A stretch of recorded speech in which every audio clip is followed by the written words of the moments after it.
Bonjour à tous et bienvenue dans Voyons voir, direction Lyon pour plonger dans un concours international de cuisine.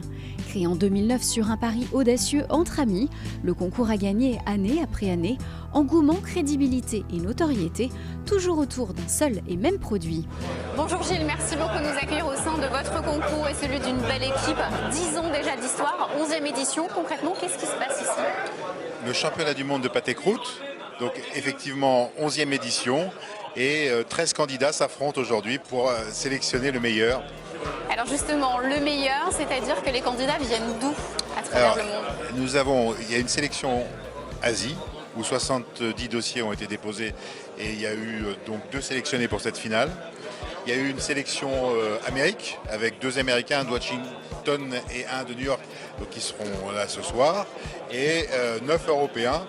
Donc des Français et un Suisse. Voilà. Effectivement, 3 régionaux, 2 Lyonnais qui nous vient seulement du 2 Lyonnais cette année, oui. Effectivement, et un Savoyard. Alors, qu'est-ce qu'on leur demande concrètement à ces équipes? Comment ça se prépare un tel concours? Alors, c'est minimum, je pense, une grosse année, voire 1 an et demi de préparation. Avec un travail de fond. D'abord, il y a la création de la recette, et après, il y a le montage, le test et les essais. Et pour arriver au concours, pour gagner le concours, il faut une sorte d'accord parfait et une maîtrise totale de chaque sujet. Au niveau du jury, qui fait partie? Qui peut juger ces produits, tous les plats qui sont présentés aujourd'hui? Alors on a la chance d'avoir un concours qui intéresse beaucoup toutes les professions de la gastronomie, et on a l'excellence, puisqu'on a beaucoup de meilleurs ouvriers de France, des critiques gastronomiques et des professionnels reconnus, chefs étoilés, pâtissiers honoré dans le monde entier, etc., etc. Gilles, pourquoi avoir choisi le pâté croûte? Pourquoi est-ce que ce produit de la gastronomie française méritait votre attention et surtout un championnat du monde? Alors, le pâté croûte est au carrefour de plusieurs métiers de bouche, de la pâtisserie, des pâtissiers pour la pâte, des charcutiers, c'est un pâte charcutier de traiteur, et des cuisiniers parce que c'est un pâté d'assiette et les pièces entières, les tranches, avaient leur place et ont retrouvé leur place sur les plus grandes tables. Depuis 10 ans, vous testez ces produits-là, vous les goûtez, vous allez voir les candidats. Qu'est-ce qui fait la différence? Quel est celui qui gagne chaque année?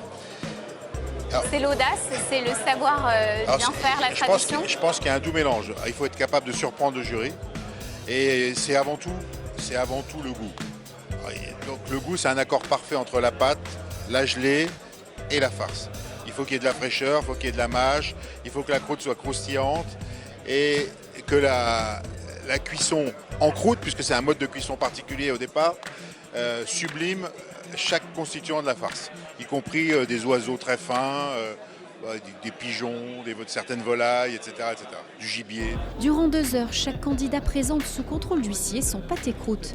L'un entier, l'autre découpé en tranches dressées sur assiette. Chaque assiette est ensuite dégustée à l'aveugle dans une ambiance qui semble bon enfant, mais l'exigence du jury officiel reste de très haute qualité. Est-ce que vous êtes un jury redoutable parce que vous avez un palais et un nez développé? Qu'est-ce que vous recherchez dans un pâté croûte? Des saveurs? Alors les saveurs et les arômes. Il y a des arômes et après il y a les saveurs. Mais dans les saveurs, je vais classer les saveurs nobles qui vont être les amers et les salés. Et après, est-ce que ces saveurs vont être cohérentes avec les arômes?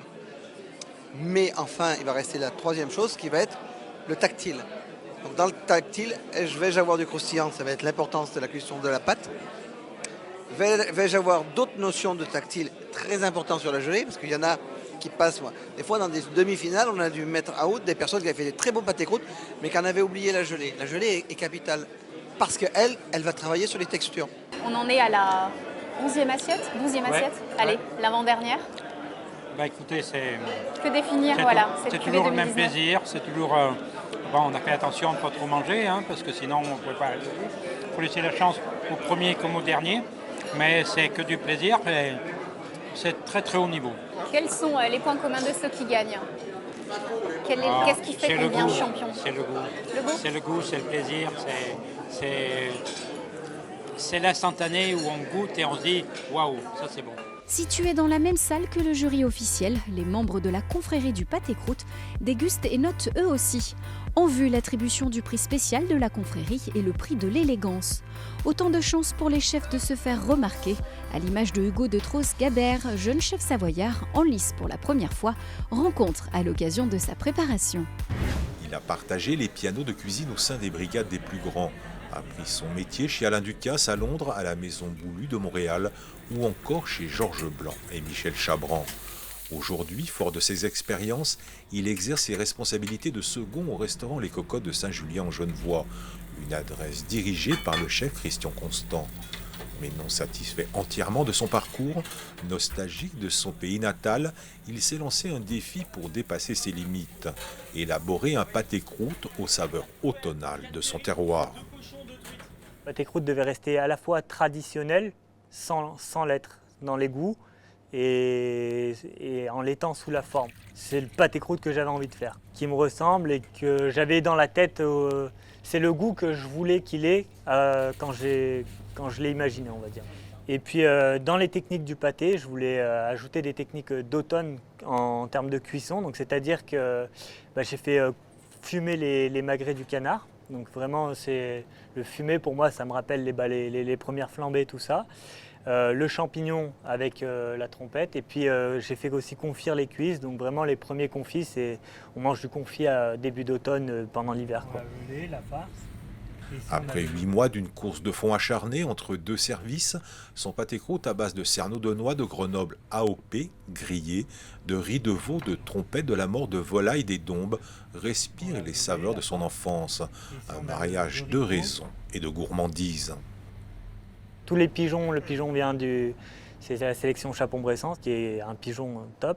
Le magret de canard des Dombes, on va la volaille de la Dombe, forcément, on n'est pas loin. On n'est pas dans le Dauphiné, mais on est à la proximité, enfin on est aux portes. Le vin de noix aussi, qui joue beaucoup, parce que j'utilise dans les cuissons des trompettes, dans le braisage des riz de veau, dans la gelée. Donc c'est vraiment ce qui a amené un peu, du moins sa particularité au pâté, C'est vraiment la noix. D'ailleurs, il s'appelle Dauphinois, NOX à la fin.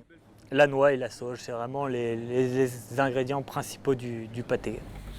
En cuisine, malgré son quotidien de second, Hugo Détros sait qu'il a atteint son objectif. Il a assemblé des saveurs pour réaliser un pâté-croûte donnant vie à un imaginaire culinaire et gastronomique automnal. Quoi de plus simple lorsqu'un terroir tant aimé s'exprime ainsi. Nous sommes de retour au restaurant Le Celsius à Lyon, à l'affiche la finale du championnat du monde de pâté-croûte. Parmi les chefs en lice, 3 talents made in Auvergne-Rhône-Alpes. Martin, un point sur la forme pâtissière de votre pâté-croûte. Certains le font en long, à la traditionnelle. Vous avez renforcé la technique de ce pâté et ça fait son effet en salle. On est entre le gâteau de Savoie, le kouglof. Comment vous avez préparé ça? Alors, tout à fait, ça a apporté quelques difficultés, on va dire, dans le montage du pâté-croûte, parce qu'on a des contraintes de façonnage du moule.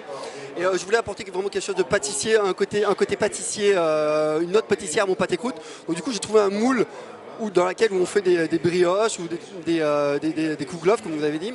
Et du coup, je fonce ma pâte. J'ai apporté du gruyère de cacao également dans ma pâte pour amener une petite note de croquant et une petite note cacaotée que je trouvais sympathique aussi dans l'ensemble du pâté-croûte. Donc voilà, j'ai essayé de me démarquer sur le visuel avec ce moule-là. Voilà. Concrètement, Martin, première participation. Pour vous, le coup de feu est passé.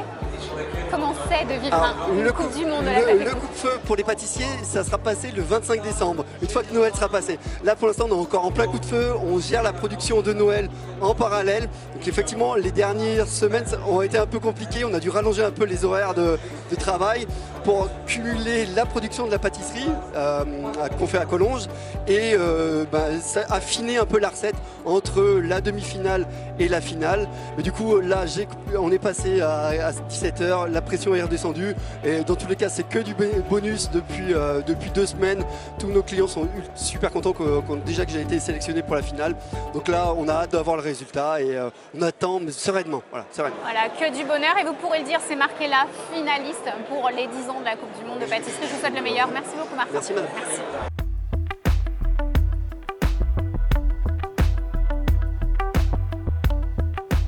Quentin, Hugo, vous êtes passé 1er et 7e, je crois, c'est ça.